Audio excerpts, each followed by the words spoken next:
Olá pessoal, dando continuidade ao estudo da função quadrática, hoje teremos como expectativa de aprendizagem reconhecer na representação gráfica da função do segundo grau elementos como zeros dessa função e a intersecção com o eixo das ordenadas. Então vamos ver o que são esses zeros de uma função, o que são os zeros de uma função quadrática. Estes zeros também podem ser chamados de raízes da função. Tem livro que aparece zero da função ou raiz da função. Para determinar os zeros de uma função quadrática do tipo f de x igual a x mais b, x mais c, essa é a forma algébrica da função quadrática, visto na aula passada, onde esse a, b e c são os coeficientes da função. São números reais, onde o a tem que ser diferente de zero. E a gente identifica facilmente uma função quadrática, é quando o x está ao quadrado. Esse nome de quadrática vem de quadrado. Então, para determinar os zeros de uma função quadrática ou as raízes, podemos chamar de raízes também, fazemos f de x igual a zero. Então, eu vou pegar esta função, né? A gente sabe que em função de x vai estar meu y, e vou igualar a zero. E assim resolvemos a equação do segundo grau. Se eu pegar f de x igual a zero, se eu pegar essa função igual a zero, eu vou ter aqui uma equação do segundo grau. Essa equação pode ser resolvida utilizando a conhecida fórmula de Bhaskara que a gente tanto estuda no ensino fundamental, né? Essa é a famosa fórmula de Bhaskara. X igual a menos b, mais ou menos a raiz de delta sobre 2a. E a gente sabe que delta, o valor de delta, primeiro eu calculo delta.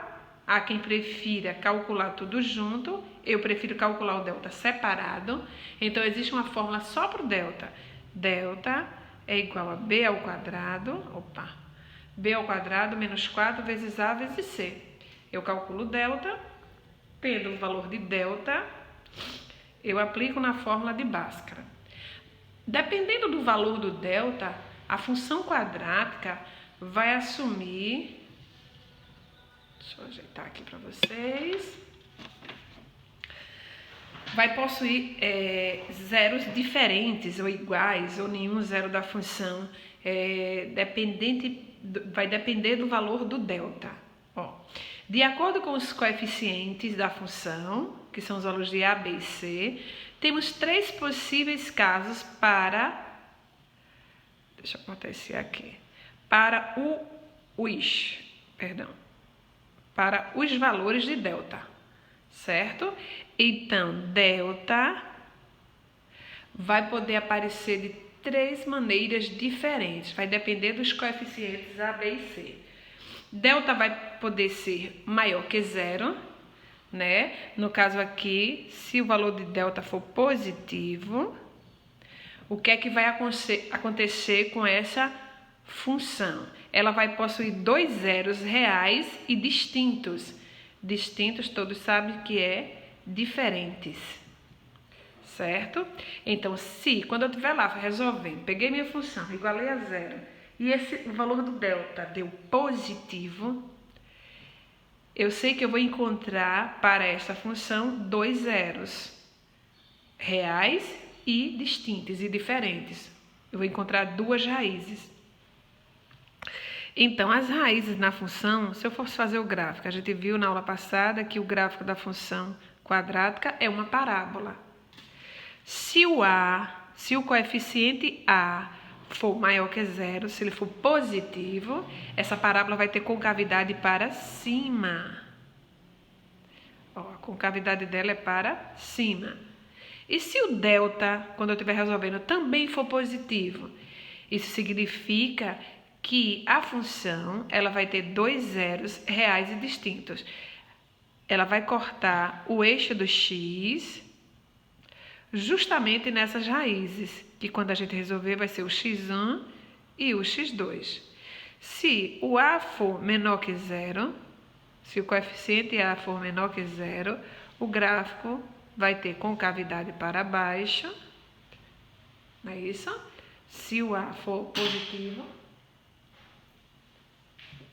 se o A for negativo, a parábola vai ter concavidade para baixo.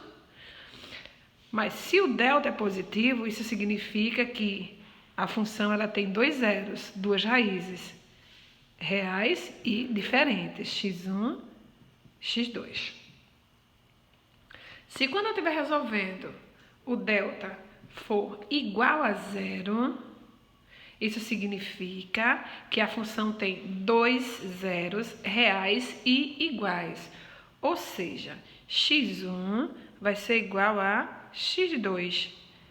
Quando é que isso acontece? Quando o meu delta for igual a zero. Aí a minha parábola, ela pode ter concavidade para cima, certo? Se o A for positivo, se o A for maior que zero, ela vai ter concavidade para cima, mas ela vai ter dois zeros reais e iguais, ou seja, ela só vai cortar o eixo do x em apenas um ponto, porque o x1 vai ser igual ao x2. Mas minha parábola também pode ter concavidade para baixo. Vai depender do valor de A. Se o A agora for negativo, for menor que zero, a parábola tem concavidade para baixo, certo? E corta o eixo do x em apenas um ponto. Por quê? x1 vai ser igual a x2. E quando delta for menor que zero, ou seja, quando delta for negativo, isso significa dizer que a função ela não vai ter raízes reais, não possui zeros. E essas raízes, esses zeros da função, sempre estão no eixo do x, ó, que é o x1, x2, x1, x2, x1, x2 no eixo do x. Mas se não possui, então a parábola não vai cortar o eixo do x em lugar nenhum. Ela vai ficar flutuando aqui, ó, ela não encosta no eixo do x, mas ela pode ter concavidade para cima ou pode ter concavidade para, ou pode ter concavidade para baixo, certo? Quem vai dizer se a concavidade é para cima ou para baixo é o meu coeficiente A na função. Agora tem um detalhe. Essa parábola, ela também corta a reta do y, o eixo das ordenadas. Ó, essa parábola, ela veio decrescente, aí ela passou aqui, ó, cortou aqui o eixo do y. Ela corta o eixo do y justamente no coeficiente c, que a gente vai ver na função. Ó, se ela tiver concavidade para baixo e possuir duas raízes, ela corta aqui o eixo do y no coeficiente c. A mesma coisa aqui, ó. Quando delta for zero, a gente sabe que ela só vai cortar o eixo do x em apenas um ponto, porque x1 é igual ao x2. Mas ela pode ter concavidade para cima ou concavidade para baixo. Mas quando é que ela vai ser desse jeito? Quando é que ela vai cortar o eixo do x em apenas um ponto? Quando é que x1 é igual ao x2? Quando eu estiver resolvendo a equação e o delta for igual a zero.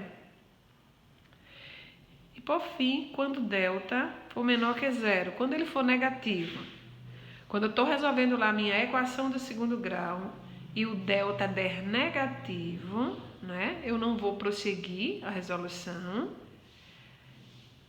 nem vou encontrar nem o x1 nem o x2. Por isso que a parábola, ela não corta o eixo do x em ponto algum, porque a função ela não possui zeros, ela não possui raízes, mas ela pode ter concavidade para cima ou concavidade para baixo.